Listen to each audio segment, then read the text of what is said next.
Hello, I'm Annette Young and welcome to the 51%, a show about the women who are reshaping our world. Coming up, we head to Pakistan's Swat Valley, where young girls are given away as brides to settle disputes. And those girls are among the 14 or so million young women who are married each year before the age of 18. We talk to one woman who's campaigning against the culture of forced marriage. Also punching well way above their weight, the group of Afghan women boxers who want to compete at the next Olympics. In Pakistan's Swat Valley, young girls are frequently offered as brides as a form of compensation to settle disputes between families or tribes. The custom is referred to as swara, where girls are used as gifts, bribes and in some cases even as bargaining chips. And the illegal practice is on the rise, according to government data. A childhood like few others. 2 years ago, when she got home from school in Madian, Pakistan, this little girl learned her father had offered her up for marriage to a stranger. She was only 5 years old at the time. Whenever I go to school, children taunt me and tell me that I have been given in swara and will be married to a man. Sanida's uncle stepped in and rescued her by objecting to what's known as swara, a tradition upheld by some. According to swara, a conflict between two families can be resolved by offering a girl in marriage. It's a custom that's proving hard to combat.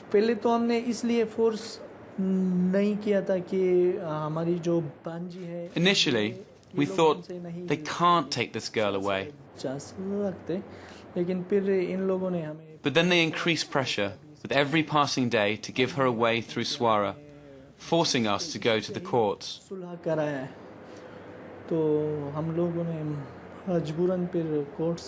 The tradition has been illegal since 2005. Now the minimum age for marriage is 16 for girls and 18 for boys. But in the Swat Valley near the Afghan border, there's been an increase in cases brought to the courts from just 1 in 2012 up to 9 last year. Swara is an old tradition, but now it's being highlighted. That's why we feel the ratio is high. The trend is increasing because people have started to work on it like we did. I've been working on swara and it's coming to our notice. I've been living in the area but was unaware of swara until I started working on it.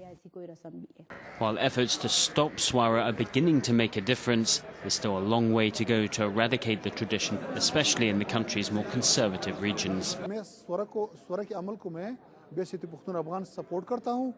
I support the process of swara. The deadly conflicts among the tribes and families, in which dozens, scores would be killed, have been changed into a settlement through swara.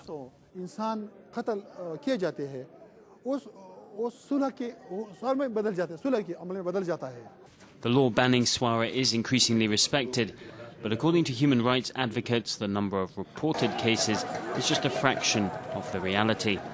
They're calling for the legal age of marriage to be raised to 18 for girls as well.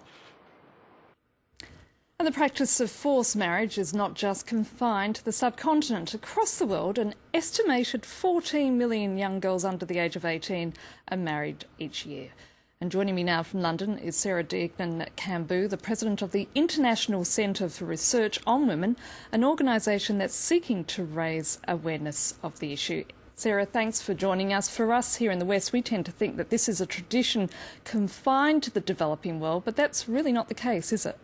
No, that's absolutely right. Back in 2011, the Tahiri Justice Center conducted a survey in the United States that showed over the past 2 years there had been 3,000 early and forced marriages conducted in my own country, the United States, which shows that the practice of child marriage is not just confined to developing countries. So what impact does child marriage have on a society then? Well, in the immediate generation, those young girls are usually taken out of school, so their education is disrupted. They don't have the opportunity to be educated not only in the 3 R's, reading, writing, arithmetic, but how to take care of, say, for example, their own children when they bear them.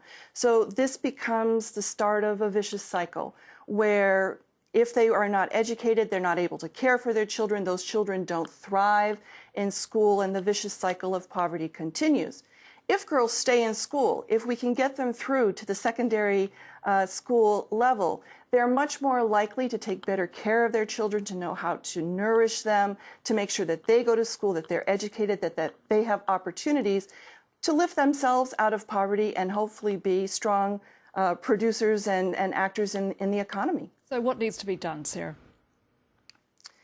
Essentially, we need to ensure that girls have every opportunity to stay in school, to become educated, that parents understand that investing in girls is a good investment for the immediate generation, for the next generation, for the nation as a whole.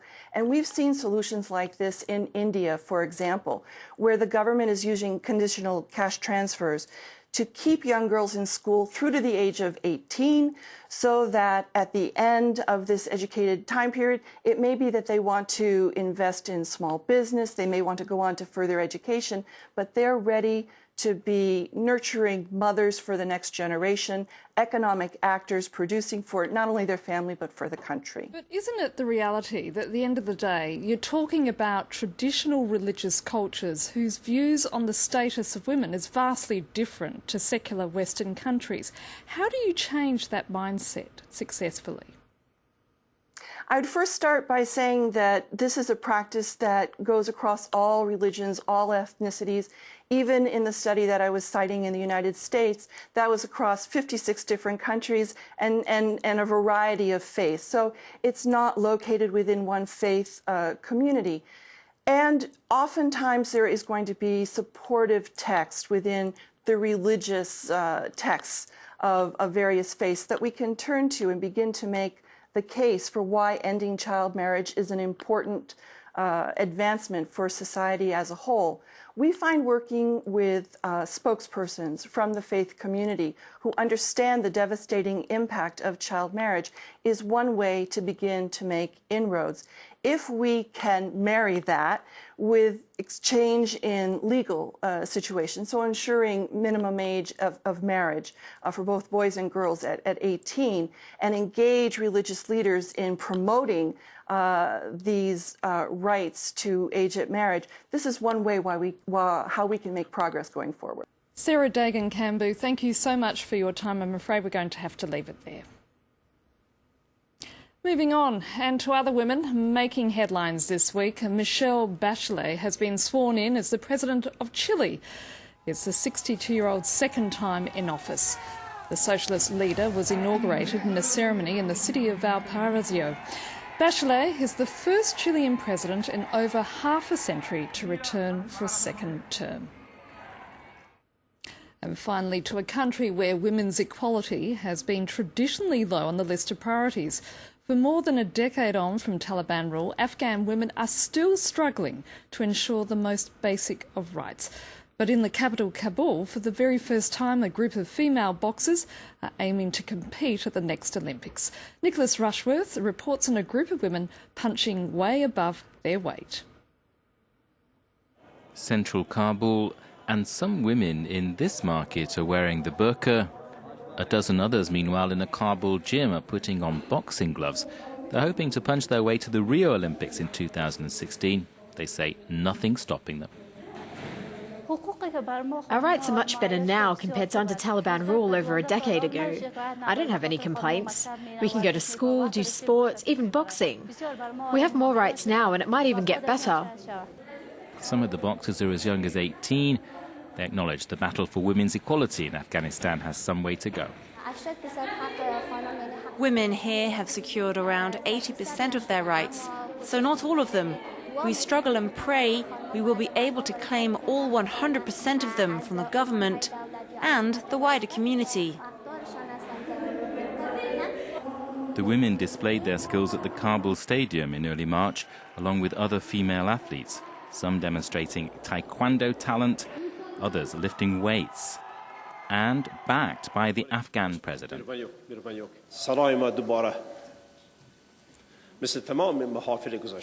I call on our ulama, religious scholars and elders, and this once again, to encourage people in mosques and in ceremonies to respect women's rights in this country. Female equality was a priority when the memory of the Taliban was fresh. However, hard-won gains have proved fragile. Hamid Karzai, for example, appointed fewer women to top government posts in his second term. Violent crimes against women hit record levels last year. One female MP says Afghanistan must carve its own path. I think women issue is a national kind of agenda, and we need to really look at it from a national need instead of an imported agenda, because any imported agenda in Afghanistan will not be sustainable, will not last for long. Some Afghan women say they fear a return to the dark days when they were deprived the most basic rights.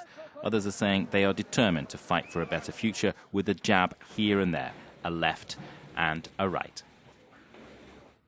And that's it for now. If you'd like to comment on what you've just seen, please head to our Facebook page, FranceVanCap/the51%, or do send us a tweet at _51%. Thanks for your feedback so far, and please keep those comments coming in. Until our next program, bye for now.